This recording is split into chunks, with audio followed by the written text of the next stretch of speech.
والصلاة والسلام على من لا نبي بعده أعوذ بالله من الشيطان الرجيم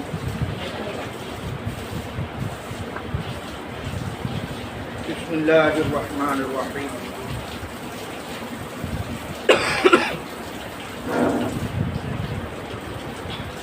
وقضى ربك ألا تعبدوا إلا إياه وبالوالدين إحسانا إما يبلغن عندك الكبر أحدهما أو كلاهما فلا تقل لهما أف ولا تنهرهما وقل لهما قولا كريما واخفض لهما جناح الذل من الرحمة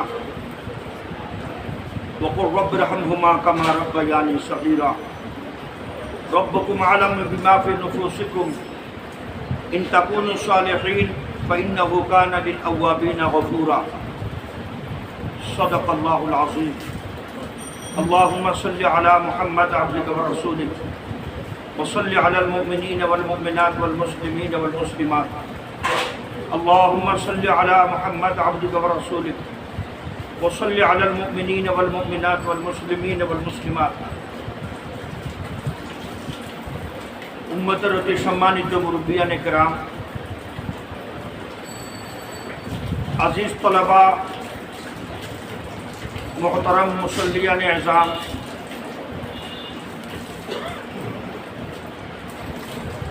আজকে যে বিষয়টা নিয়ে আমি আলাপ করতে চাই, প্রত্যেকটা ঘর, প্রত্যেকটা পরিবার, প্রত্যেকটা গার্জিয়ান এই বিষয়ের উপরে খুব দুঃখিত। তারা নিজের সন্তানাদি নিয়ে মানুষ খুব দুঃখিত।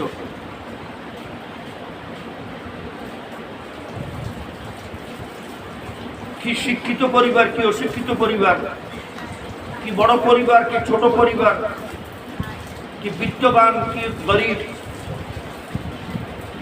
সমস্ত লোক পরিশান।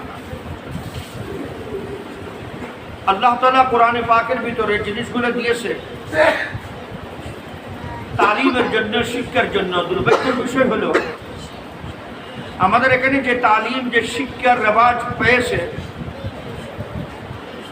স্কুলে, কলেজে, ভার্সিটিতে, এই আয়াতগুলোর কোনো শিক্ষা তাদের কাছে নাই।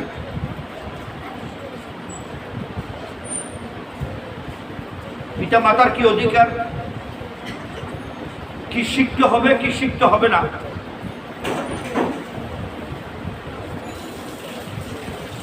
এই সমস্ত জিনিস, এটাকে দিন মনে করা হয় না। হালাকে পিতা মাতার খিদমত, জান্নাত জাহান্নামের ফয়সালা কুন, জান্নাত জাহান্নামের জন্য যে ফয়সালা হবে, ওখানে পিতা মাতার খিদমত ফয়সালা করবে যে পিতা মাতার খিদমতের কারণে জান্নাতে যাইতে পারবো কিনা।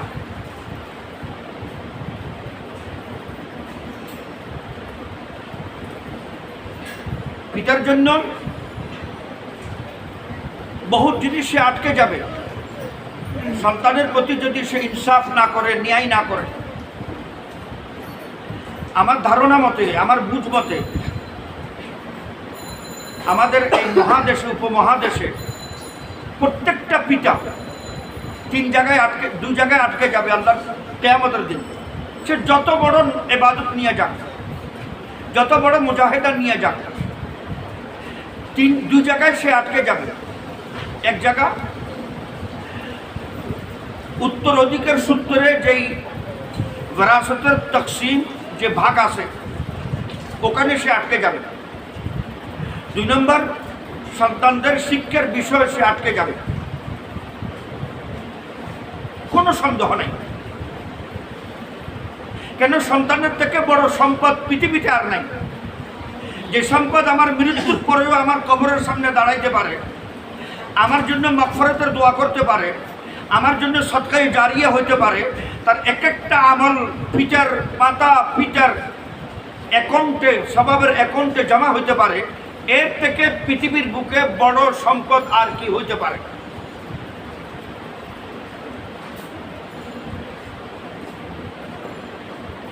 কিন্তু এই আয়াতগুলো আজকে আমি এখানে পড়তেছি, বেশি সংখ্যক লোক, বয়স্ক লোক যার পিতামাতা নাই। আমরা যারা আসছি তারা সন্তানকে নিয়ে আসি নাই, তাদের তাদের জরুরত এটা। কেন পিতা ভিখারি হয়ে যায়, ভিক্ষুক হয়ে যায়, সন্তানের ভবিষ্যতের চিন্তা করে। প্রত্যেকটা পিতা মাতা ভিক্ষুক হয়ে যায়, আল্লাহর কাছে ভিক্ষা চায়। নিজের উন্নতির জন্য এত দোয়া করে না, সন্তানের উন্নতির জন্য সে যত দোয়া করে। এক লোক জিজ্ঞেস করলো, বলেন তো দেখি, সন্তানকে মা কোলে নেয় কেন, কোমরে নেয় কেন, আর পিঠে যদি সন্তানকে উঠায় গাড়ের উপর কেন উঠায়? গাড়ের উপর উঠে এসে যেন পৃথিবী দেখে। উত্তর দিল, মা চায় মা যে কোমরে উঠায়, কোমরে উঠানো মা চায়। মায়ের খ্বাহিশ হলো আমার সন্তান অতটুক দেখুক যতটুক আমি দেখি, আমার সন্তান অতটুক দেখুক যতটুক আমি দেখি। পিতা যখন গাড়ের উপর নেয় সন্তানকে, তো পিতা চায় আমি যতটুক দেখতে পারছি দেখি, আমার সন্তান তো আমার থেকেও বেশি দেখুক। এমন কোনো পিতা নাই যার জরফ, যার কলিজে এত বড় না, চায় সবসময় আমার সন্তান আমার থেকেও 10 কদম আগে হোক। অন্যজনের উন্নতি, অন্যজনের শিক্ষা, অন্যজনের অ্যাডভান্স, অন্যজনের তালিম এত সহজ হলে সহ্য করা, কিন্তু প্রত্যেক পিতা এটা সহ্য করে আমার সন্তান আমার থেকে আগে যাক। বাবু ওইটাই যে বাবু এখানে ইয়া না করে তোমার দ্বারা কষ্ট হবে, ওখানে যদি যাও, ওখানে ও যে ওখানে।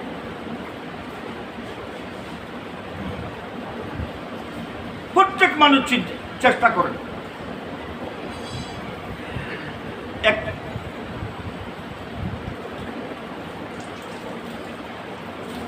এক পিতা তার সন্তানের জন্য 3টে সন্তান, 3টে ছেলে, ছেলের জন্য 3 তলা বাড়ি তৈরি করলো।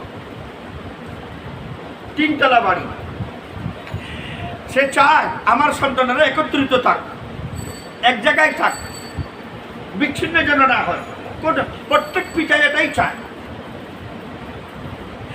পিতা যখন মারা গেল, সন্তানেরা বলল আমরা তো একত্রিত থাকা সম্ভব না। 3 ভাই একই বিল্ডিংয়ে 1 তলা, 2 তলা, 3 তলা থাকা আমাদের পক্ষে সম্ভব না। যদি আমরা থাকেও যাই, আমাদের স্ত্রীদের পক্ষে একসঙ্গে থাকা সম্ভব না। পেপারে এড দেওয়া হলো, ইশতেহার দেওয়া হলো, 3 তলা একটা বাড়ি বিক্রি হবে। রাস্তাঘাট খুব সহজ সরল, লোক আসতেছে, দেখতেছে, যাইতেছে। এক লোক বলল আমার তো পছন্দ এসে গেছে, দাম বানাবনি হয়ে গেছে, সব কমপ্লিট হয়ে গেছে। তো 3 ভাইয়ের ভিতরে একজন জিজ্ঞেস করলো, আঙ্কেল এই ঘরটা কেন কিনতেছেন আপনি? 3 তলা বাড়িটাই বয়সে 60-65 বছর বয়সে থাকার তো বেশি সময় হবে না আপনার। বললো আমার 3টে সন্তান আছে, আমি চাইতেছি 3 সন্তান যেন এক জায়গায় থাকে।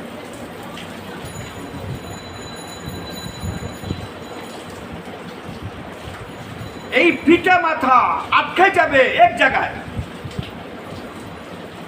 পুরা কোরআনে পাকে সূরা বাকারা থেকে সূরা নাস পর্যন্ত 6 জায়গায় কনফার্ম, 6 জায়গায়, আরো বেশি হতে পারে।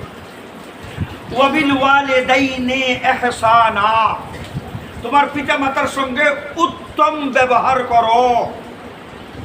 কোন স্কুলে সাবজেক্ট আছে বলেন তো দেখি? স্কুলে আছে, কলেজে আছে, ভার্সিটিতে আছে। হালাকি কতগুলো স্কুলে, কলেজে, ভার্সিটিতে, প্রত্যেকটা স্কুল কলেজে একটা পেরিয়ার 1 ঘন্টা থাকার দরকার। এই ছেলেগুলো যাদের জন্য পিতা মাতা মান্নাত করে আছে, আমার ছেলে অ্যাডভান্স হোক, আমার ছেলে ইংলিশ মিডিয়ামে যাক, আমার ছেলে বাংলা মিডিয়ামে যাক, আমার ছেলে দেশে পড়ে বিদেশে যাক। ভিক্ষুকের মতো সে আল্লাহর কাছে মান্নাত পর্যন্ত করে, আমার ছেলে যদি মেট্রিকে এই নাম্বারটা নিয়ে আসে, বিয়ে যদি এতটুক করে, এই যদি করে, আমি এই করব, রোজা রাখবো, ফকিরকে খাবার দিব, এই করব। সে সব কিছু করতেছে, কিন্তু সন্তানেরা এমন এমন চরিত্রিকবিহীন কর্মকাণ্ড করে, পিতামাতার কানে যখন আসে তারা সময়ের আগে বুড়া হয়ে যায়, তারা ক্যান্সারের রোগী হয়ে যায়, তারা ডায়াবেটিসের রোগী হয়ে যায়। মেয়ে যদি কলেজ পড়ুয়া মেয়ে যদি বলে আব্বারে বলে তো আমার জন্য ঘর না দেখে বর না দেখে আমি তো আগে ঠিক করে রাখছি, বলেন বলেন ওই পিঠের ভিতরে ভাত যাবে? ওই মাথা উঁচু করে চলতে পারবে? আর আমারও দোষ, আমি কখনো কোনো দিন তারে কোরআন দিই নেই। আল্লাহ বলেন তার হাতে কোরআন দো, কোরআন তারে সব কিছু দিয়ে দিবে। কোরআনই দিয়ে নেই, সব দিয়েছি। যেখানে কোরআন নাই ওখানে সকাল 5টা 4টের সময় তার হাত ধরে টিফিন বক্সে টিফিন ভরে, তার জন্য ওই ওখানে দরজার সামনে দাঁড়িয়ে থাকছে। যেখানে কোরআন নাই, যেখানে মানবতা নাই, যেখানে ইনসানিয়ত নাই, যেখানে পিতার পরিচয় নাই, যেখানে মায়ের মর্যাদা নাই,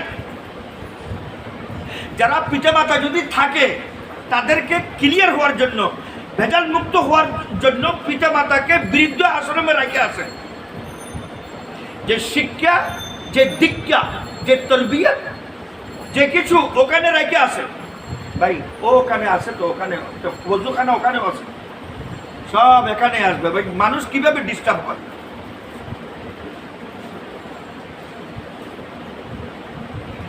আল্লাহ তাআলা বলেন, আমি যেই আয়াত তেলাওয়াত করলাম এই আয়াতটা প্রত্যেক সাপ্তাহিক, প্রত্যেক সপ্তাহে, প্রত্যেকটা মাসে সমস্ত স্কুল কলেজ ভার্সিটিতে, কেন ওখানেই 94% 95% শিক্ষার্থী স্কুল কলেজ ভার্সিটিতেই ওরা আসে।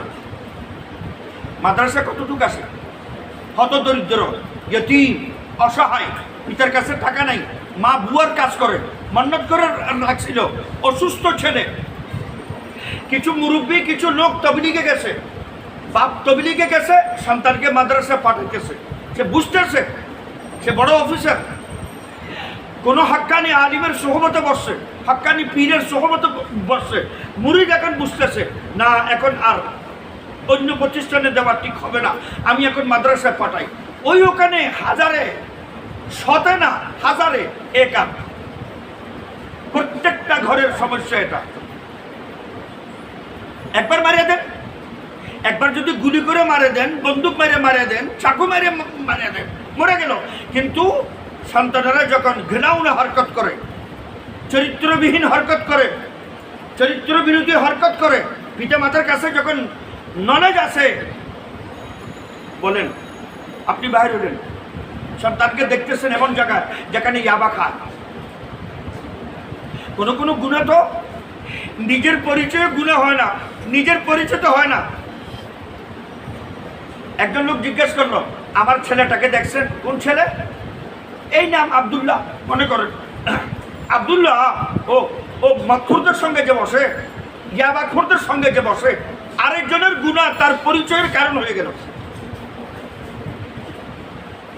গুনাহ করতেছে আরেকজন, মদ খাইতেছে আরেকজন, ইয়াবা খাইতেছে আরেকজন, গাঁজা খাইতেছে আরেকজন, জুয়া খেলতেছে আরেকজন, তার সঙ্গে সঙ্গত হওয়ার কারণে। এটা কোরআনের আয়াত করে দিয়েছে আল্লাহ তাআলা, কোরআনের আয়াত। বললেন একটা শব্দ বললেন, ওয়া কাদা রাব্বুক, তোমার রবের ফয়সালা, তোমার রবের ফয়সালা হয়ে গেছে আসমানে। কি ফয়সালা? আল্লাহ তা'বুদু ইল্লা ইয়্যা, আল্লাহ ব্যতীত কারো ইবাদত করা যাবে না, এটা তোমার রবের ফয়সালা। মধ্যমে কোনো রসুল, কোনো পেগম্বর, কোনো কিতাব, তৌরাত, ইনজিল, কোরআন পড়ো, তারপরে আমার ইবাদতের পর তুমি এ কাজ করো বলে নাই। আমার ইবাদতের পর যে কাজটা তোমার উপর জিম্মাদারি, তোমার কর্তব্য, সেটা হলো ওয়াবিল ওয়ালিদাইনি ইহসানা, তোমার পিতা মাতার সঙ্গে অতি নম্রতা ভদ্রতা, অতি নম্রতা ভদ্রতা, তোমার ভিতরে যত নম্রতা আছে শেষ সীমে না তোমার পিতা মাতার সঙ্গে। তোমার ভঙ্গিমা, তোমার চোখে দেখার ভঙ্গিমা, এই ছোট হওয়ার, নম্র হওয়ার, ভদ্র হওয়ার, বিনয় হওয়ার, যত তোমার কাছে এদিকে আমার দিকে তাকান তখন জিনিসটা বুঝতে পারবেন। এত নম্র হয়ে যাও, দেখতে বলতে পারে মালিকের সামনে গোলাম বসে আছে।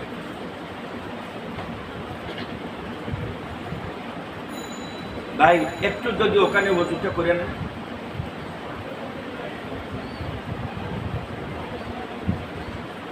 এখনো নাই এখানে কথা বলতেছে, পানি যদি পড়ে টাপ টাপ। নম্রতা, ওয়াবিল ওয়ালিদাইনি ইহসানা। কখন সময় বলতেছেন আল্লাহ তাআলা, ইম্মা ইয়াবলুগান্না ইনদাকাল কিবার, যদি তোমার সামনে তারা বিরুদ্ধ হয়ে যায়, তুমি যদি তার সুস্থতা চিনিয়ে নাও, তোমার এক একটা ফয়সলা, তোমার এক একটা সিদ্ধান্ত, তোমার বন্ধু বান্ধবদের বৈঠক, তোমার বন্ধুদের সঙ্গে তোমার সাথী সঙ্গতকে দেখা, তোমার সমস্ত ফয়সলা, রাতে 12টা 1টার সময় আসা, সারা রাত মোবাইল টিপা, এই সমস্ত দেখার পর তোমার বাবা আর নাই, তার হাঁটু শুকিয়ে গেছে, তার ক্যালসিয়াম আর নাই, চোখে সে দেখতে পারে না, কানে সে শুনতে পারে না, চিন্তা করার সব শেষ, তখন তোমার উপর কর্তব্য। ইনদাকাল কিবার, তোমার চোখের সামনে সে বৃদ্ধ হয়ে গেছে, চলার শক্তি নাই।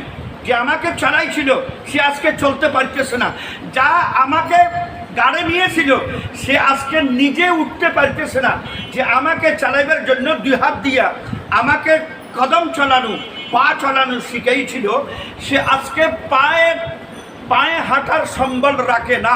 ইম্মা ইয়াবলুগান্না ইনদাকাল কিবার আহাদুহুমা আও কিলাহুমা, উভয় পিতামাতা অথবা একজন, এটা যদি তুমি পাও, ইয়াবলুগান্না, তুমি যদি পাও, তোমার করণীয় কি?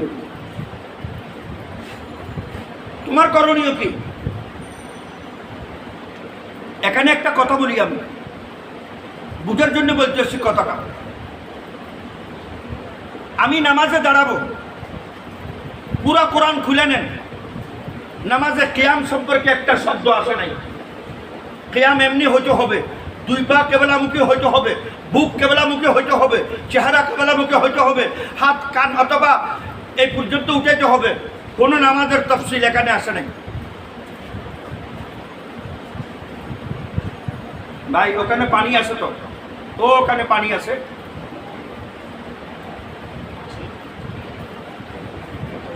একটা শব্দ আসে নাই, বললেন কোন কানেতিন, নামাজ পড়ো। আচ্ছা আমি শিখবো, আমি নামাজ শিখবো। রাসূলুল্লাহ সাল্লাল্লাহু আলাইহি ওয়াসাল্লাম বলতেছেন, এবার শুনেন, আল্লাহ রসুল বলতেছেন সল্লু, নামাজ শিখবা, নামাজ পড়বা, বলা কামা রাআইতুমুনি উসাল্লি, আমাকে যেভাবে নামাজ পড়তে দেখো সেইভাবে পড়ো। বুঝেন নাই? যারা আমাকে নামাজ পড়তে দেখেছে তোমরা সেইভাবেই পড়ো। কেউ দেখেছে হাত কান পর্যন্ত উঠে গেছে, তারা কান পর্যন্ত উঠেইতেছে। কেউ রাসূলুল্লাহকে দেখেছে হাত কান্দা পর্যন্ত উঠে গেছে, গান পর্যন্ত, সে গান পর্যন্ত উঠেইতেছে। কেউ রাসূলুল্লাহকে বুকে হাত বাঁধতে দেখেছে, কেউ নাভির উপর হাত বাঁধতে দেখেছে। যেভাবে দেখেছে সেইভাবেই সে নামাজ পড়তেছে। বুঝেন না কথা? দেখছে সবাই, লেকিন পিতার সামনে আমি দাঁড়াবো, পিতার সঙ্গে কথা বলবো। বলেন রাসূলুল্লাহ বলেন এটা আমার কাজ না, এটা আল্লাহর কাজ। আল্লাহ স্বয়ং তালিম দিতেছেন, আল্লাহ উস্তাদ বলতেছেন নামাজ শিখো রাসূলুল্লাহ থেকে। পিতার সঙ্গে কখন কিভাবে পিতা মাতার সঙ্গে আলাপ করতে হয় এটা রাসূলুল্লাহ না, আমি ডাইরেক্ট শিখাইতেছি। وَقَضَى رَبُّكَ عِندَكَ الْكِبَرَ أَحَدُهُمَا أَوْ كِلَاهُمَا فَلَا تَقُل لَّهُمَا أُفٍّ,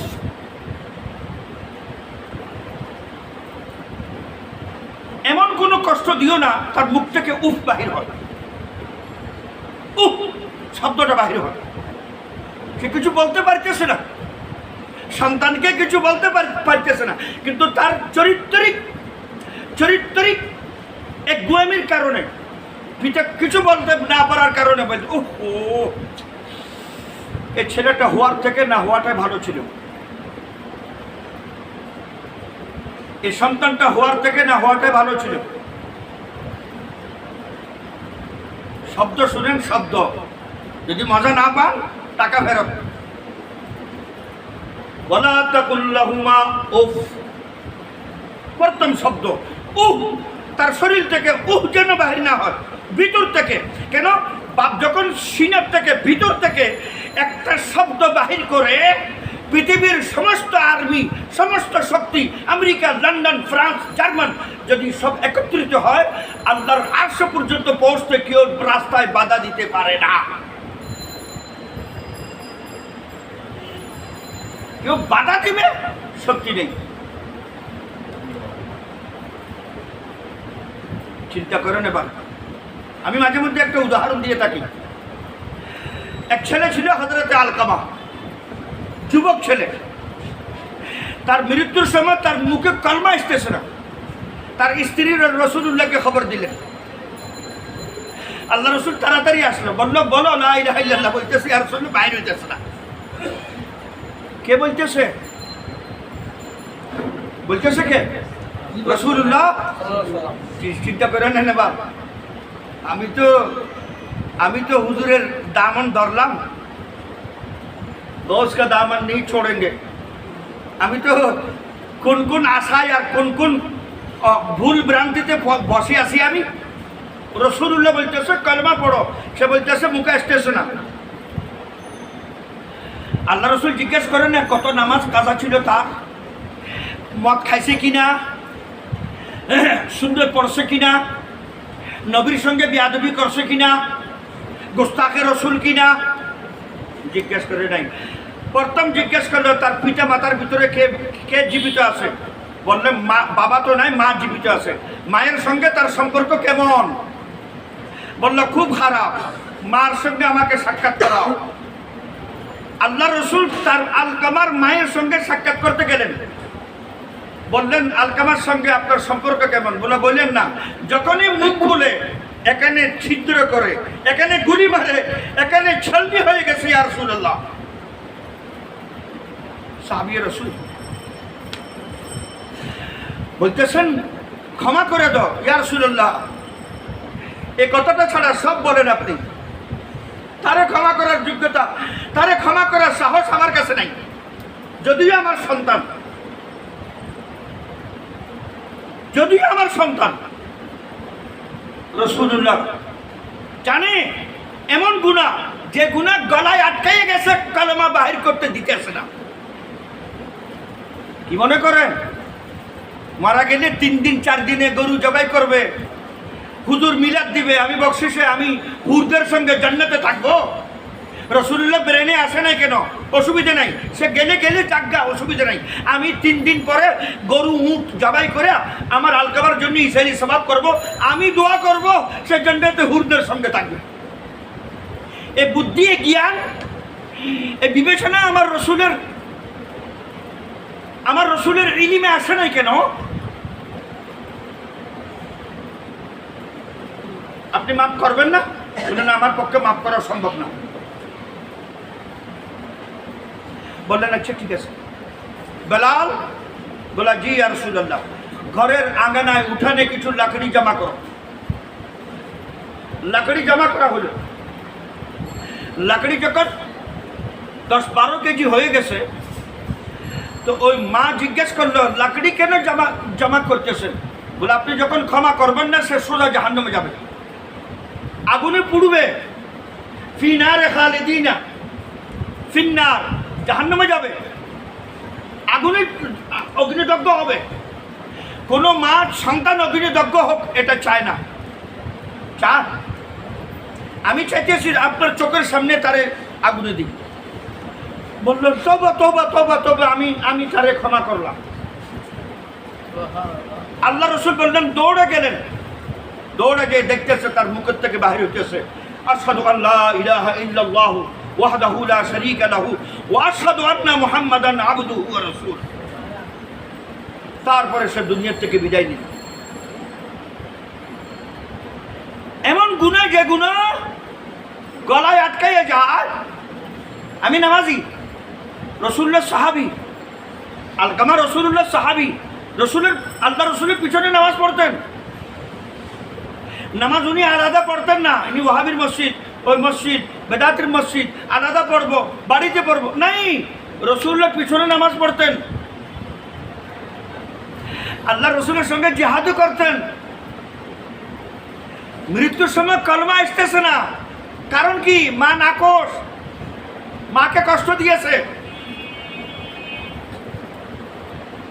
দিন কোথায় আর আমি কোথায়? এখানে তো সন্তান আসার কথাই। চাল তোরে বাংলা স্কুল, ইংলিশ স্কুলের সকাল 7টা 6টা 5টায় তোর জন্য ডেলি আমি তোরে ওখানে হাজির দিয়েছি, তোর দুনিয়া সুন্দর হওয়ার জন্য, তুই ইংরেজদের গোলাম হওয়ার জন্য।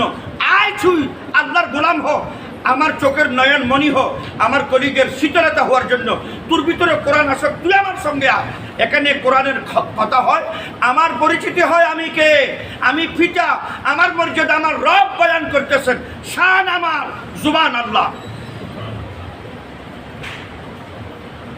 আজকে যা বয়ান হবে শান কা, পিতা মাতা, আর জুবান কা আল্লাহ।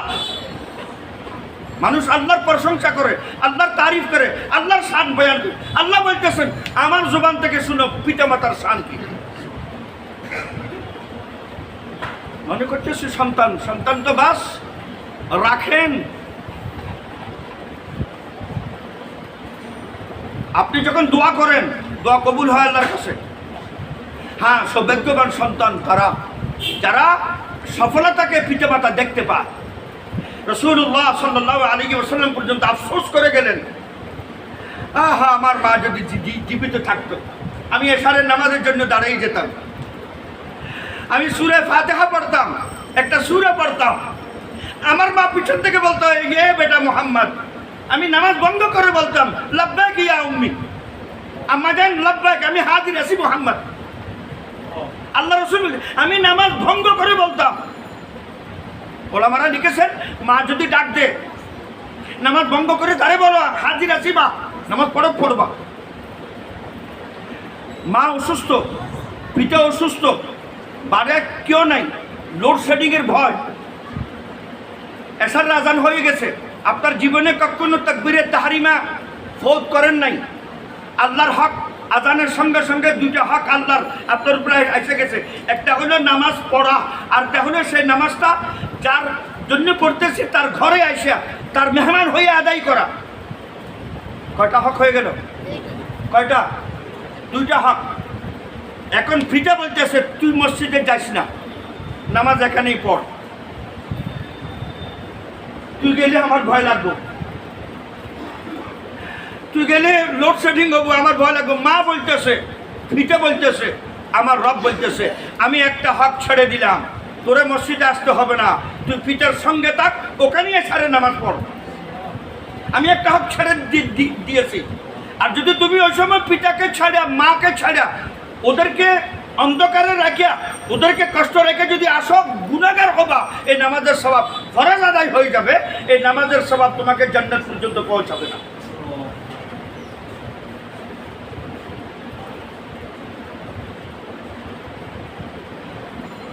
ইম্মা ইয়াবলুগান্না ইনদাকাল কিবার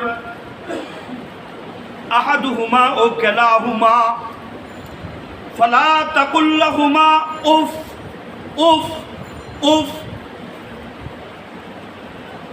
তোমার কষ্টের কারণে, তোমার ধিক্কারের কারণে তার মুখ থেকে যেন উহ শব্দ বাহির, কি বললো আমার ছেলে, এই শব্দটার জন্য বাহির না। রব বলতেছেন তোমার নামাজ যদি উফ বাহির হয়ে যায়, কান্না বাহির হয়ে যায়, নামাজ ঠিক থাকে, সুবহানাল্লাহ বাহির হয়ে গেল, কষ্টে জান্নাতের কথা আসলো হাসি দিলেন, জাহান্নামের কথা আসলো কাঁদে দিলেন, নামাজ হয়ে যাবে, আরো জবরদস্ত কবুল হবে। পিতা মাতার সামনে উফ শব্দ বাহির হয়ে গেল। ওয়ালা তাকুল লাহুমা উফ ওয়ালা তানহারহুমা, মুখ থেকে তো উফ বলে নাই তারা, কিন্তু আপনি মুখে কিছু না বলেন পিতাকে অথবা মাকে বাঁকা চোখে দেখলেন, বুঝা গেছে ওরা আমার থেকে নারাজ। সন্তান আমার থেকে নাকশ, আমার ম্যাজিস্ট্রেট সন্তান, কর্নেল সন্তান, ব্যবসায়ী সন্তান, আমার পীর সন্তান, আমার মৌলানা সন্তান, আমার খতিব সন্তান আমার থেকে নাকশ, আমার হাফিজ সন্তান। রব্বুল ফালা তানহারহুমা,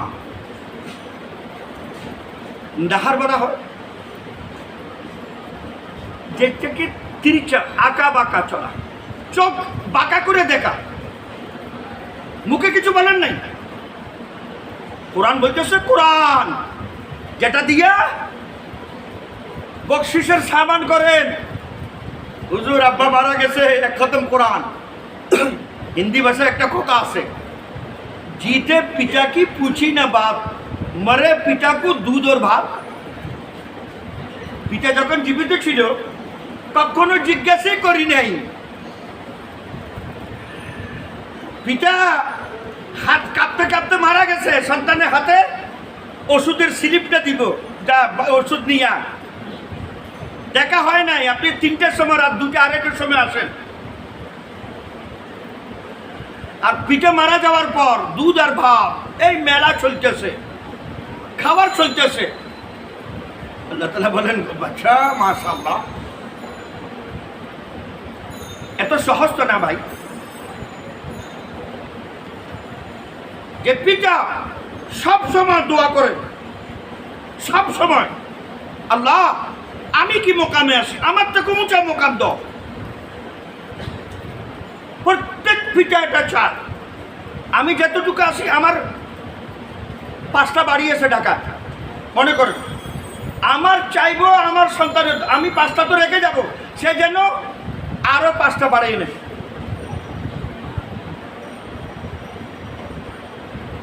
ওয়ালা তানহারহুমা, বাঁকা চোখে তাদেরকে দেখো না। ওয়াকুল লাহুমা কওলান কারীমা, যখনই কথা বলো আস্তে, অতি আস্তে, তোমার কানটা তার মুখের সামনে দাও। ওয়াকুল, অথবা তোমার মুখ তার কানের সামনে দাও, বলো কুল লাহুমা কওলান কারীমা, অতি নম্রতা, ভদ্রতা, তোমার ভিতরে যত ভদ্রতার ভঙ্গিমা আসতে পারে সব শেষ করে দাও তার সামনে।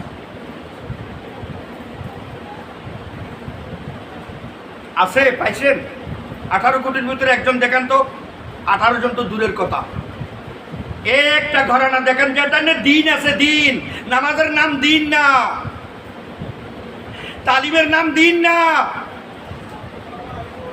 যেখানে শাশুড়ি বৌমা আর মেয়ের সঙ্গে ইনসাফ করে, ন্যায় করে,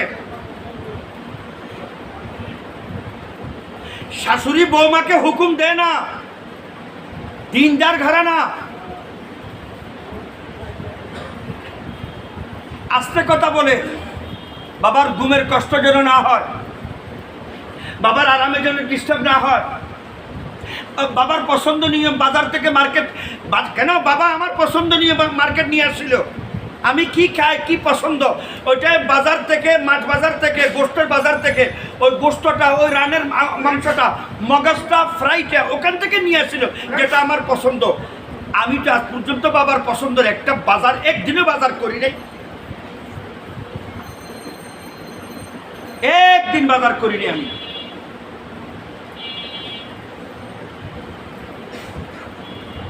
ওয়াকুল লাহুমা কওলান কারীমা, যখনই কথা বলো জি আব্বা, জি আব্বা, জি আব্বা, জি আব্বা।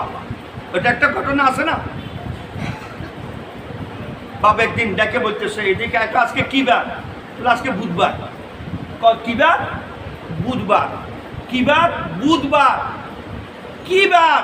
বললাম কত, বুধবার বলতেছি। বাপ বলল ডায়েরিটা নিয়ে এত, ডায়েরিটা নিয়ে আসে, এত তারিখ এত দিন, তোর বয়স এতটুকু, সামনে যাইতেছিল কবুতর আর কাক, জিজ্ঞেস আব্বা এটা কি? আমি বললাম কাক। এটা কি? কাক কাক কাক কাক। 101 বার বলছি, তোর উত্তরে কাক কাক কাক। জোরে একবারও বলি নাই, যতবার বলছি ও বলার ভিতরে আদর ছিল, মহব্বত ছিল। আর তুই 2-3 বারে ইয়া হয়ে গেছাস। ওয়ালা তাকুল লাহুমা ওয়া কুল লাহুমা কওলান কারীমা। কেমন হইতে হবো? এবার শুনেন কথা, আসল কথা শুনেন, আসলটা শুনেন। কেমন নম্রতা আসতে হবে, ভদ্রতা আসতে হবে। আল্লাহ বলতেছেন তুমি তাশরীহ করবে না, তুমি বলবে না ভারতে তো এরকম করে, বাংলাদেশে এরকম করে, আমেরিকা এরকম। নাই না না নেই, আমি বলতেছি কিরকম হইতে হবে। ওয়াখফিজ লাহুমা জানাহাজ যুল ওয়াখফিজ লাহুমা জানাহাজ যুল মিনার রাহমা। উদাহরণ দিয়ে বলতেছেন, শুনো। আচ্ছা, আমাদের যেই পাশে দুইটা, এটা হাত না না ডাল, ডাল ডাল না এটা হাত, জানাহাজ যুল ডালকে বলা হয়। পাখির সঙ্গে যে ডাল থাকে না, ওটাকে ডানা, ডানা সরি পর পর ডানা, পাকা পাকাকে বলা হয় জানাহাজ যুল। রব বলতেছেন আল্লাহু আকবার। কি বুঝেছে আল্লাহ? ফাসাহাত বালাগত এমনি হয়। বলতেছেন শিকারী, পাখি শিকারী যখন পাখি শিকার করে ইয়ারগান দিয়ে অথবা গোলাইল দিয়ে, ও পাখিতে মার্বেল গুলি বা পাথর খাওয়ার পর সে যখন জমিনে পড়ে, যেই দেশেরই পাখি হোক, তার পড়ার একটা স্টাইল আছে। তার পড়ার একটা কি আছে? স্টাইল কি? পাকাগুলার সাইড করে দেয়, মাথাটা জমিনে পড়ে আর একটু বাঁকা পড়ে। ঠিক কিনা বলেন? ওয়াহফিজ লাহুমা জানাহাজ যুল মিনার রাহমা। ওই গুলি খাওয়া পাখি, গোলাইলের পাথর খাওয়া পাখি এই মেসেজ দিতে আছে মালিককে, শিকারীকে, তুমি শিকার করছো, আমি শিকার হয়ে গেছি, শুনে রাখো। এখন আমি তোমার সামনে উপস্থিত, তোমার সামনে উপস্থিত। তুমি ঝোল দিয়া খাও, ঝাল দিয়া খাও, মরিচ দিয়া খাও, নিজে খাও, মেহমানকে খাওয়াও, বিদেশে পাঠাইয়ে দাও, বিয়ার বাড়িতে পাঠাইয়ে দাও, মেয়ের বাড়িতে পাঠাইয়ে দাও, তোমার ইচ্ছা। আমি প্রস্তুত, আমি প্রস্তুত। ওয়াহফিজ লাহুমা জানাহাজ যুল মিনার রাহমা। তুমি যখনই তোমার পিতা মাতার সামনে আসবা, ওই শিকারী পাখির মতো তুমি 2 হাত পিছনে করে বলবা, আব্বা গোলাম হাজির।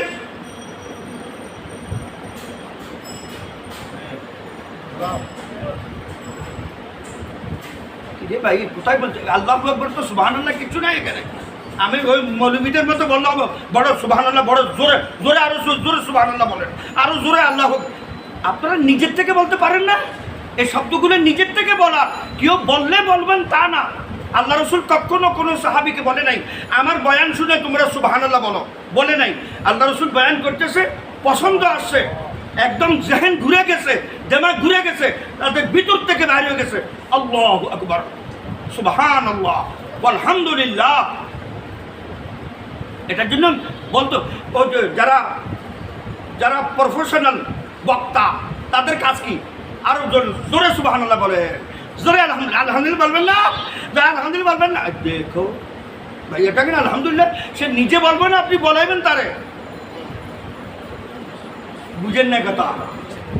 নিজে আপনি বলাইলে হবে না, জবরদস্তি বলতেছে সে, জবরদস্তি না। আপনি যদি উপলব্ধি করেন এই কথার ভিতরে, তো আমার ভিতরে পরিবর্তন আসবে এই কথার দ্বারা। সুবহানাল্লাহ, আলহামদুলিল্লাহ। আল্লাহ তাআলা অতি পবিত্র। ওয়াহফিজ লাহুমা জানাহাজ যুল মিনার রাহমা। ওয়াহফিজ লাহুমা জানাহাজ যুল মিনার রাহমা। যেভাবে শিকারী পাখি, কোন পাখি? গুলি খাওয়া পাখি, রক্তাক্ত পাখি, মাথা বেঁকা করিয়া, মাথা সোজা করিয়া না, মাথা বেঁকা করিয়া, এইভাবে জমিনের উপর মাথা রাখা, 2 হাত পিছনে করা, 2 ডানা, 2 পর, 2 পাকা পিছনে করে বলতেছে, এই শিকারী, বন্দুকধারী, গোলাইল হাতে নেওয়া, তুমি শিকার করছো, আমি শিকার হয়ে গেছি, আমি প্রস্তুত। তুমি ঝোল দিয়া খাও, ঝাল দিয়া খাও, কাবাব করে খাও, ভুনা খাও, রেজালা করে খাও, যা ইচ্ছা কাবাব করে খাও, যা ইচ্ছা খাও, নিজে খাও, আরেকজনকে খাওয়াও, আমি হাজির। ঠিক তুমি তোমার পিতা মাতার সামনে ওয়াকফিজ লাহুমা জানাআদ-দুল্লি মিনার রাহমা, ও শিকারী পাখির মতো দুই হাত পিছনে করে বলো আব্বা হাজির। আব্বা কোনোদিন হয়েছে? একবার করে দেখেন, জান্নাতের ফয়সালা হয়ে যাবে। একবার করে দেখেন, কবুল হজের সওয়াব দিবে আল্লাহ তাআলা। একবার রাত্রে 3টার সময় ঘুম থেকে ঘুম ভাঙছে, পিতা মাতা ঘুমিয়ে, মা ঘুমিয়ে আছে, বাপ ঘুমিয়ে আছে। একবার যাবার সময় আমার বাপ বুড়া হয়ে গেছে, লাঠিতে চলতেছে, আমাকে 2 পায়ে দাঁড় করাবার জন্য বাবা 3য় পায়ের আশ্রয় দিছে, আমাকে 2 পায়ে দাঁড় করানোর জন্য। আমি তো দাঁড়াই গেছি, আমার বাবার পা একটা বাড়িয়ে গেছে। একবার দেখেন, একবার দেখেন, আমার রব বলেন তোর দেখতে দেরি, তোর হজের জন্য টাকা জমা করতে হবে না,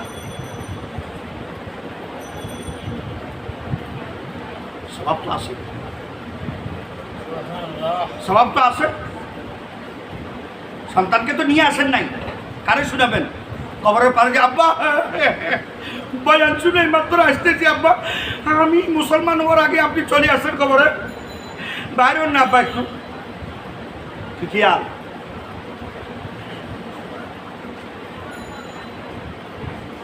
সেই ঘরে বাবা বাপ এই ইজ্জত পায়, সেই ঘর জান্নাতের নমুনা, ঠিক কিনা বলেন? যে ঘর বাপ এই ইজ্জত পায়, সম্মান পায়। এখন শুনেন, আমি এরপরে যে কথাটা, ফাইনাল যে কথাটা বলতেছি, এই কথাটা শুনেন। ওয়াকুল্লাহুমা, উফ বলেন নাই, উফ বলার সুযোগ দেন নাই, বাঁকা চোখে তারে পিতামাতাকে দেখেন নাই, খুব আদবের সঙ্গে কথা বললেন। একটা কথা বাবার কথা উপরে যায় নাই, জোর আওয়াজে হয় নাই, কোনো একটা শব্দ রাগের ছুটে বলেন নাই, সিদ্ধান্ত বাবার উপর চাপাইয়ে দেন নাই, আমিও মেয়েকে বিয়ে করব, আমিও স্কুলে পড়ব, আমি এই কাজটা করব, কখনো বাবার উপর কখনো চাপাইয়ে দেন নাই। ওয়ালা তানহারহুমা ওয়া কুল লাহুমা কাওলান কারীমা, এই সমস্ত কাজ করতেছো, বাবার সামনে কখনো সোফায় বসো নাই, বাবার সামনে কখনো কথা বলো নাই, বাবার সামনে কখনো মাথা উঁচু করে কথা বলো নাই। যখনই বলছো শিকারি পাখির মতো মাথা নিচে, হাত দুটোটা নিচে, কান বাবার কানের সঙ্গে লাগাই দিছো। বলবেন সব যদি তুমি করিয়া থাকো, সব যদি তুমি এই আমার কথার উপর, আল্লাহর কথার উপর যদি তুমি আমল করিয়া থাকো, তুমি এখনো জান্নাতি না, তুমি তোমার পিতার হক আদায় করো নাই। বুঝেন না কথা? এখনো তুমি তোমার পিতার হক, তুমি যদি যা কিছু করতেছো, তোমার বাবার পা টিপলা, রাত্রে প্রত্যেক দিন উঠে তার জিয়ারত করো, তার চোখের দিকে তাকাও, তারে মাথা মালিশ করো, তার পা টিপা দাও, মায়ের পা টিপা দাও, মার খিদমত করো, বাবার খিদমত করো। কখনো তোমার আওয়াজ পিতা মাতার আওয়াজের উপরে যায় নাই। এই সমস্ত করার পরেও তুমি পিতা মাতার হক আদায় করো নাই, মায়ের এক ফোঁটা দুধের হক আদায় করতে পারে নাই। বাবা যে মতিঝিল থেকে মোহাম্মদপুর আসার সময় ঘামগুলো পড়ছিল, এক ফোঁটা ঘামের বদলা তুমি আজও দিতে পারো নাই, তোমার কাছে নাই। এখন আমাকে কি করতে হবে? এসব তো করে আসছি আমি খুব নম্রতা ছিলাম, ভদ্র ছিলাম, মাতানত ছিল, আপনি যা যা বললেন তা তা করলাম, কি করতে হবে? এখন আমার রব বলেন এ সমস্ত করার পর নিজেকে অন্য ভাইদের থেকে তুই সুপারহিট মনে করিস না, সুপার মনে করিস না, ভাইয়েরা করে না আমি করে আসি, আমার তো যথেষ্ট না। না না, তুই এখনো বাবার এক ফোঁটা রক্তে, এক ফোঁটা ঘামের তুই বদলা দিতে পারস নাই। এখন আমারে ক ওয়াকুল ওয়াকুল রব্বি, আব্বা রব্বা তুমি যা যা বলছিলে আমি সব করে আসছি। বুঝেন না? আপনি যা যা বলছিলেন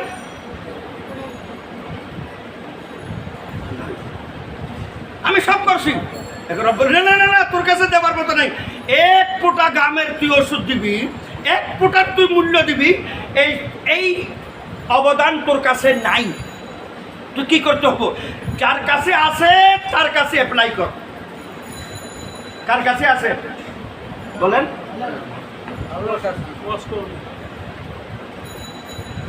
ওয়াকুল রব্বি ওয়াকুল রব্বি, এবার বল এই আমার রব, তুমি যা যা বলছিলে আমি তা তা করলাম। তুমি যা যা বলছিলে, যেভাবে বলছিলা, দাঁড়ানো কিভাবে হয়, কান কিভাবে রাখতে হয়, আওয়াজের শব্দ কিভাবে করতে হয়, কতটুক সাউন্ড কতটুক কন্ট্রোল করতে হয়, তুমি যা যা বলছিলে তা তাই করলাম। তারপরে আমার পিতার হক আদায় হয় নাই, মায়ের হক আদায় হয় নাই। মাকে নিয়ে হজ করলাম, আদায় হয় নাই। পিতাকে নিয়ে হজ করলাম, আদায় হয় নাই। মাকে নিয়ে মার্কেট করলাম, সব কিছু করলাম, আদায় হয় নাই। এখন কি করতে হবে বলেন? ইরহামহুমা কামা রাব্বায়ানি সগীরা। এই দুজনকে আপনার সুপুর্দ করে দিলাম। তারা যেভাবে ছোটবেলায় আমার উপর দয়াবান ছিল, আপনি তাদেরকে কবরে জান্নাতে যেখানে আছে ওখানে ওইভাবে দয়াবান হইয়া যান। মনে করবেন না একবেলা ভাত দিছেন, বাবার তো আমি ভাত দিই, এটার উপর অহংকার করেন না। এমন গুনাহগারও আছে পৃথিবীতে, গুনার উপর গুনাহ করে কিন্তু জান্নাতের কাছাকাছি থাকে। কেন? সে জানে গুনাহ আমার জন্য লোকসান। আল্লাহর কাছে তওবার তৌফিক চাই, আল্লাহ গুনাহ করতেছি, জানি আমার একটা তওবার তৌফিক। এই তওবার তৌফিক চাইতে চাইতে একদিন তওবা পেয়ে যাচ্ছে, মৃত্যুর আগে আগে জান্নাতে পৌঁছে গেছে। আরেকজন নেক আমল করতেছে, অহংকার আসতেছে, আমার মতো কে মহল্লাতে আমিও ফজরের নামাজের সময় সবার আগে আছি, আমিও তো 3 চিল্লায় যাই, আমিও তো হক্কানি ওলামাদের সোহবতে বসি, আমি তো এই করি, আমি তো মসজিদে তালিম করি, আমি তো নেশাবের উপরে আসি, আমি তো ওলামাদের কাছে যাই, আমিও পীর সাহেবের সোহবতে বসি, আমি এতেসাম মিয়ার তফসিরে বসি। এই সমস্ত কথা বলতে বলতে বলতে বলতে এই অহংকারটা তারে জান্নাত থেকে দূরে সরাই দিলে জাহান্নামের কাছাকাছি নিয়ে যাবে। তো এবার এই অহংকার তারে যেন, যার কাছে অহংকারের বিন্দু পরিমাণ, সরিষার রাই পরিমাণ, দানা পরিমাণ অহংকার থাকবে, সে জান্নাতের চেহারাও দেখতে পারবে না। আর আমলের দ্বারাই অহংকার আসে, আমলের দ্বারা অহংকার আসে, গুণের দ্বারা মানুষের ভিতরে ইয়ে আসে। এই জন্য বললাম ওয়াগফির লাহুমা জানাহাল যুল্লি মিনার রাহমা। সমস্যা বুঝে আসছে তো? হ্যাঁ ভাই, বুঝে আসছে? তারপর পিতামাতার দিকে একবার তাকান, হাদিসে পান। একবার এক জিহাদের জন্য, যুদ্ধের জন্য রাসূলুল্লাহ সাল্লাল্লাহু আলাইহি ওয়াসাল্লাম ঘোষণা দিলেন, তিরমিজি শরীফের হাদিস।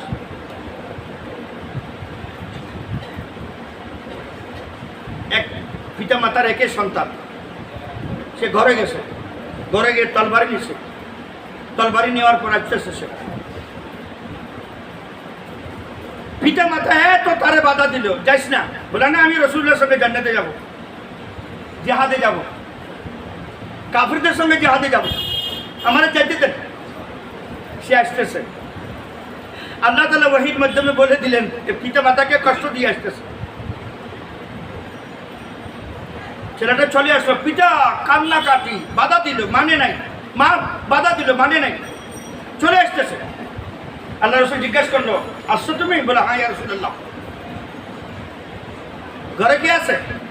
ইয়া রাসূলুল্লাহ, ঘরে আমার আব্বা আম্মা আছে। ওরা কি করতেছিল?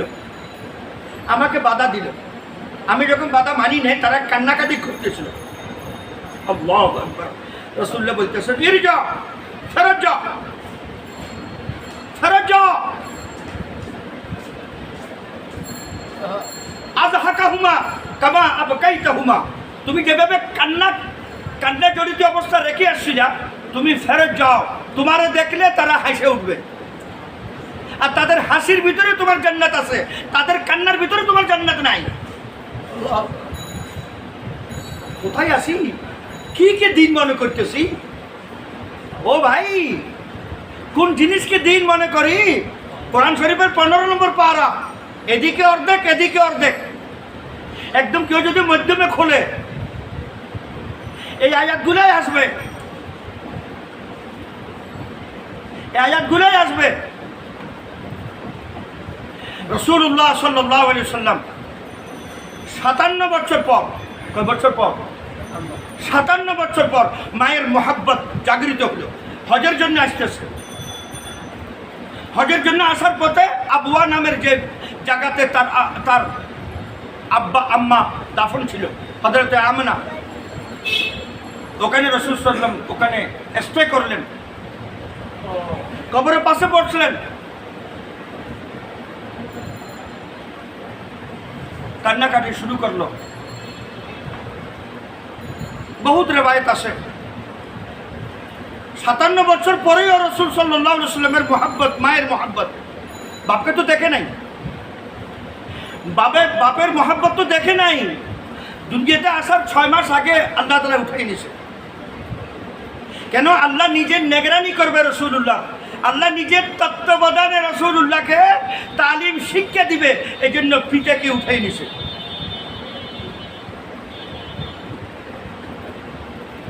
পিতা থাকলে বলতো আব্বা আব্বা, এখন বলতেছে হুয়াল্লাহু আহাদ আহাদ আহাদ আহাদ, যেখানে যাও ওখানে বলো আল্লাহ এক। পিতা থাকলে গাড়ির উপর উঠাইয়া মক্কার মদিনার টুরিস্ট জায়গাগুলা, বর্মানের জায়গাগুলো ঘুরাইতো।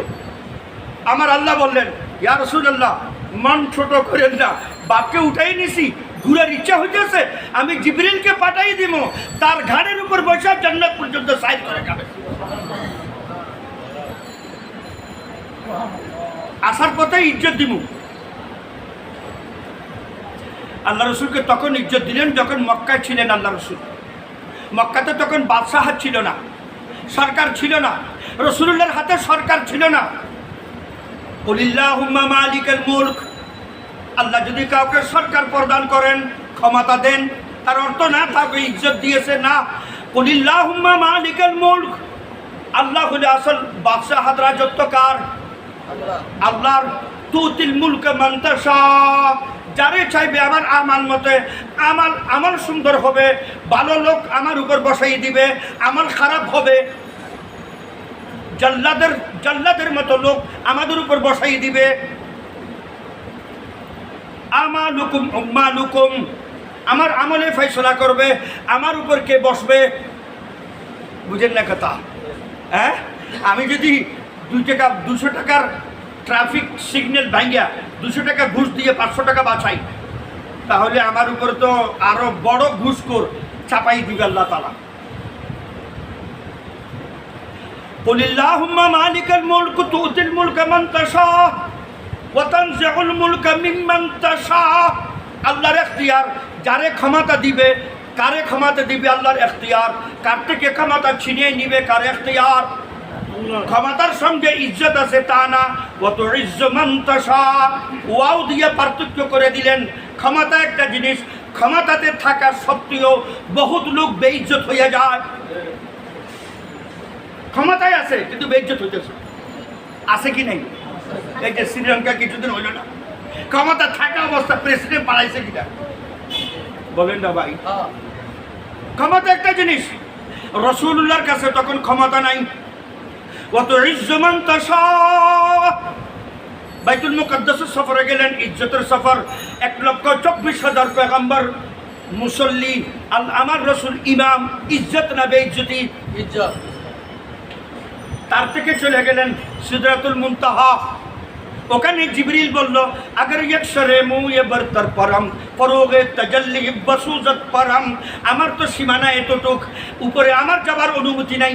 আমি যদি এক চুল পরিমাণ, আগর ইকসরে মুয়ে বরতর পরম ফরোগে তাজাল্লি বসুজত পরম, যদি এক চুল পরিমাণ যদি পা আগে বাড়াই, তাহলে আমার আল্লাহর নূরের তাজাল্লি, নূরের ফোকাস, নূরের দ্বারায় আমার 360 নূরের পর জ্বলা পুড়া ছাই হয়ে যাবে।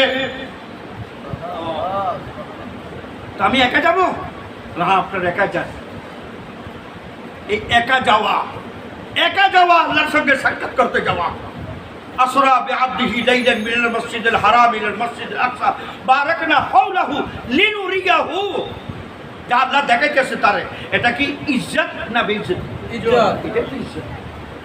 দাড়ির সঙ্গে ইজ্জত, টুপির সঙ্গে ইজ্জত, সুন্নতের সঙ্গে ইজ্জত, মিসওয়াকের সঙ্গে ইজ্জত, নামাজের সঙ্গে ইজ্জত, ওলামাদের সঙ্গে ইজ্জত, নবীদের সঙ্গে ইজ্জত, হক্কানীদের সঙ্গে ইজ্জত, তবলিগের সঙ্গে ইজ্জত, দ্বীনের সঙ্গে ইজ্জত, হক্কানি পীর মাশায়েখের সঙ্গে ইজ্জত। আল্লাহ তাআলা নিজে বলতেছেন, ওয়া তুইজ্জু মান তাশা।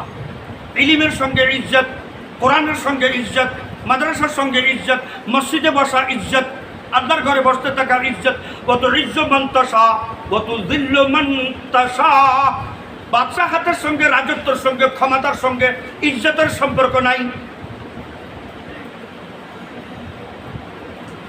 এখন যদি সার্ভে করেন পৃথিবীর যত আগল পাগল ছাগল আছে, আগল পাগল ছাগল, ওরাই তো ক্ষমতায় আছে। এখন সার্ভে করে দেখেন, পছন্দ করেন বলে না, তো কেমনে ক্ষমতা আছে ও জানে।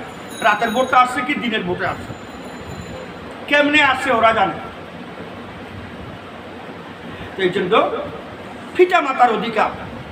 আমার মন চায় এই আয়াতগুলা ক্লাস 6, ক্লাস 7, ক্লাস 8, ক্লাস 9-এর ক্লাসরুমের ভিতরে আয়াতগুলো পড়ানো হোক। কোরআন শরীফে ওয়াবিল ওয়ালিদাইনি ইহসানা, ওয়াবিল ওয়ালিদাইনি ইহসানা, সূরা লোকমান, হযরত লোকমান আলাইহিস সালাতু ওয়াস সালাম তার সন্তানকে বলতেছেন, ইয়া বুনাইয়া লা তুশরিক বিল্লাহ, হে আমার কলিজার টুকরা, হে আমার সন্তান, আল্লাহর সঙ্গে কখনো শিরিক করিস না।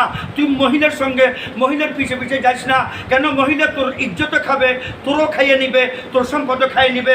যদি বাঘের পিছনে চলা, বাঘের আগে চলা তুই পছন্দ করবি, বাঘ তোর ইজ্জত খাবে না, সম্পদ খাবে না, তোর জানটা, তোর দেহটা খাবে। কিন্তু কোনো মহিলার পিছনে যদি তুই পড়ে যাস, তাহলে তোর ইজ্জতও খাবে, সম্পদও খাবে। খাইতেছে কিনা বলেন না ভাই? যত আত্মহত্যা হইতেছে বাংলাদেশে, সব মহিলা সংক্রান্ত বিষয়। স্বামীরা বিদেশে আছে, প্রবাসে আছে, তাদের স্ত্রীরা এখানে কেউ আরামে নাই, সুখে নাই, শান্তিতে নাই। প্রত্যেকদিন তো দেখতেই আছেন। এই জন্য আমি আজকে এতটুকুতে শেষ করতেছি। আল্লাহ তাআলা যেন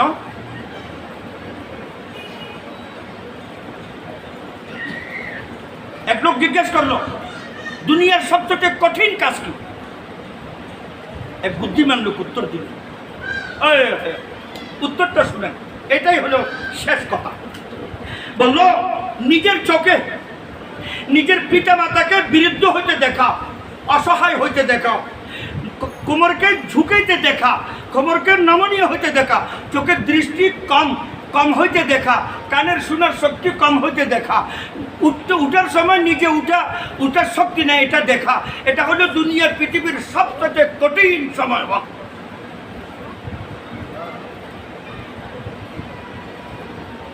পিতা মাতার জন্য দোয়া করছেন কখনো? ইয়া আল্লাহ আমার পিতা মাতাকে সুস্বাস্থ্য রাখেন, ইয়া আল্লাহ আমার পিতা মাতাকে আপনি হায়াতে তাইয়্যিবা দান করেন। একদিন কোনো দোয়া করছেন? প্রত্যেকটা পিতা এখানে যত আছে, যে ময়দানেই হোক, যদি নামাজি পিতা হয়, আল্লাহ থেকে চাওয়ার মতো পিতা হয়, সে চাইতেছে আল্লাহ আমার সন্তানকে কামিয়াব করে দেন। তো ওই সন্তান আজ পর্যন্ত পিতার জন্য দোয়া করছে, রব্বির হামহুমা। এটা তো একটা রেওয়াজি দোয়া, বুঝা আসক না আসক বলতেছে সে, রেওয়াজি দোয়াটা হুজুর বলে, সে আমিন বলে, সে বুঝেই নাই কি বলতেছে। সবার কাছে অনুরোধ থাকবে, পিতা মাতার জন্য নিশ্চয় দোয়া করবো তো ইনশাআল্লাহ।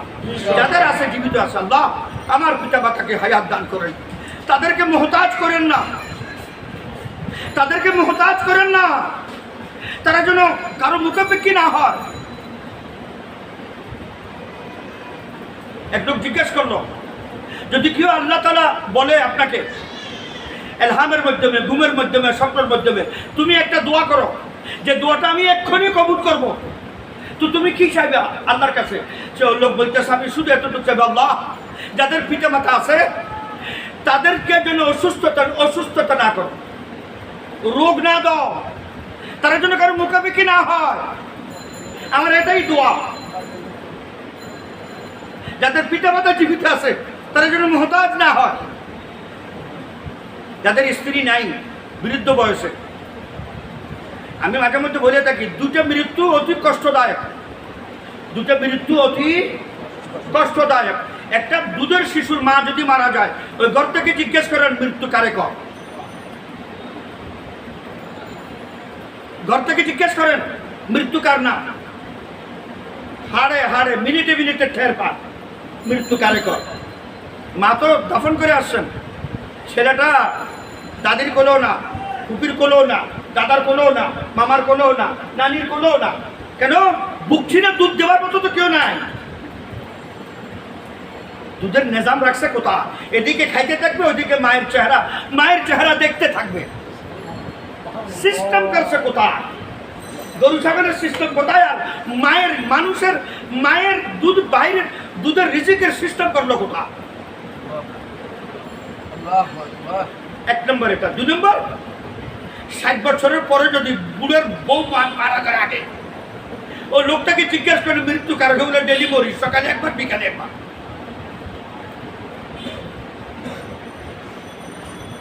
সকালে একবার। হযরতে বড় বড় সাহাবারা বললেন জরুরতের জন্য শারীরিক। হযরত আবু হুরায়রার মতো সাহাবী বলেন, আমি যদি জানি বিকেলে আমার মৃত্যু হবে, আমি সকাল থেকে বিকেল পর্যন্ত জন্য একটা বিয়ে করে রাখবো। কেন? এটা আল্লাহর হুকুম, বউ ছাড়া কেন থাকবো আমি? আমার তো বহুত জরুরত আছে, যেহেতু কথাগুলো আমি কারোর সঙ্গে শেয়ার করা আমার পক্ষে সম্ভব না। আরেক সাহাবী বলেন, আমি যদি জানি 3 দিন পরে আমার মৃত্যু হবে, আমি 3 দিনের জন্য একটা বউ বিয়ে একটা করবো। আমাদের এখানে আইব, আমাদের এখানে দোষ। ও বুড়ে দেখছো এখন মেয়ের বিয়ে দিবে আর ছেলের জন্য বউ আনবে। হালাকে তার ঘর থেকে যদি স্ত্রী জানাজা বাহির হয়, সে অর্ধেক ওই সময় অর্ধেক মারা গেছে। পিতা মাতা কত বড় নিয়ামত, কত বড় নিয়ামত, যার দোয়া ডাইরেক্ট কবুল হয়, কেউ বাধা দিতে পারে না। কোনো পরাশক্তি, কোনো সুপার পাওয়ার পিতা মাতার দোয়াকে বাধা দিতে পারে, বদদোয়াকে বাধা দিতে পারে, দোয়াকে বাধা দিতে পারে না। যার ঘরে আসে, যাদের কাছে আসে, এই নিয়ামতের শুকর আদায় করেন। যাদের নাই, শুধু বছরে বাৎসরিক একদিন মৃত্যুবার্ষিকী পালন করবেন না আল্লাহর বাস্তে। শুধু মৃত্যুবার্ষিকীর উপরে সবর করবেন না, আব্বা মারা গেছে ওই তারিখ আসবে একটা মৃত্যু নেই। যেভাবে সে আপনার জন্য ডেইলি এভরিথিং সব সময় তার অস্তিত্ব, তার শরীর দোয়া ছিল, আপনার অস্তিত্ব তার জন্য যেন দোয়া হয়। এমন পিতামাতার কথা আল্লাহ তাআলা রব্বুল আলামিন গফুরুর রহিম কোরআন পাকের ভিতরে সব জায়গায় বললেন। এক সূরা নাযিল করলেন, সূরা লোকমান। হযরত লোকমান আলাইহিস সালাম তার সন্তানকে বলতেছেন, লা তুশরিক বিল্লাহ ইন্না শিরকা লাযুলমুন আযীম। হে আমার কলিজার টুকরা, খাবার সময় বলতেছে খবরদার, কখনো কোনোদিন আল্লাহর সঙ্গে শিরিক করবে না। আল্লাহ তাআলা আমাদেরকে আমল করার তৌফিক দান করুন। আমিন। আল্লাহ তাআলা বুঝারও তৌফিক দান করুন। আমিন। আলহামদুলিল্লাহি রাব্বিল